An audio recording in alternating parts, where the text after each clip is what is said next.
train-train de ma tante ne subissait jamais aucune variation. Je ne parle pas de celles qui, se répétant identiques et à des intervalles réguliers, introduisaient au sein de l'uniformité une sorte d'uniformité secondaire. C'est ainsi que le samedi, comme Françoise allait l'après-midi au marché de Roussainville-les-Pins, le déjeuner était pour tout le monde 1 heure plus tôt. Et ma tante tenait à cette dérogation hebdomadaire de ses habitudes autant qu'aux autres. Elle était si bien routinée, comme disait Françoise, que si elle avait dû un samedi attendre pour déjeuner l'heure habituelle, cela l'eût autant dérangé que s'il lui avait fallu un autre jour avancer son déjeuner à l'heure du samedi. Cette avance du déjeuner du samedi donnait d'ailleurs à ce jour une figure particulière, indulgente et assez sympathique. À l'heure où d'habitude, encore 1 heure à attendre avant le repas de midi, on savait qu'on allait voir arriver dans quelques secondes des endives précoces, une omelette de faveur, un beefsteak immérité. Le retour de ce samedi asymétrique était un de ces petits événements intérieurs, locaux, presque civiques, qui, dans les vies tranquilles et les sociétés fermées, créent une sorte de lien national et deviennent le thème favori des conversations, des plaisanteries, des récits exagérés à plaisir. Il eût été le noyau tout prêt pour un cycle légendaire si l'un de nous avait eu la tête épique. Dès le matin, avant d'être habillé, pour le plaisir d'éprouver la force de la solidarité, on se disait les uns aux autres, avec bonne humeur, avec cordialité, avec patriotisme.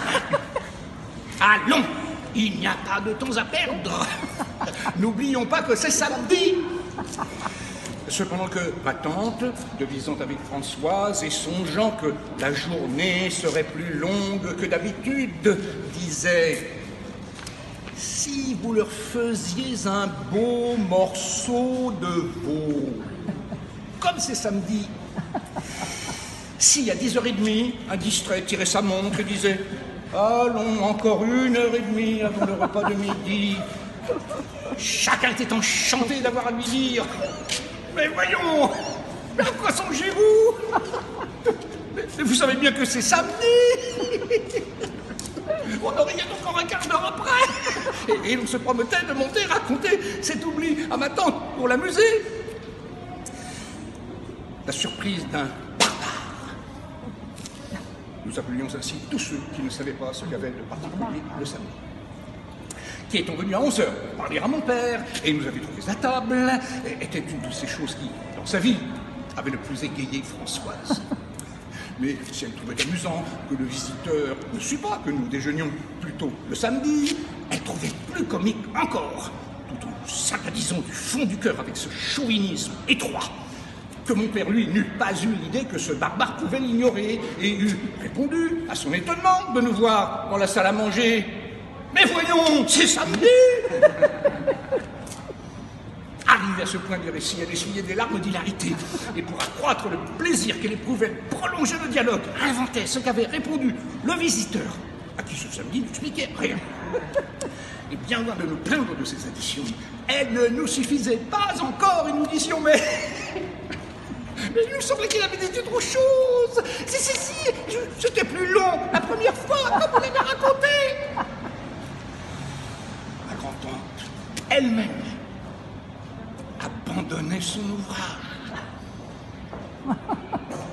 levait la tête et regardait par-dessus son lorgnon.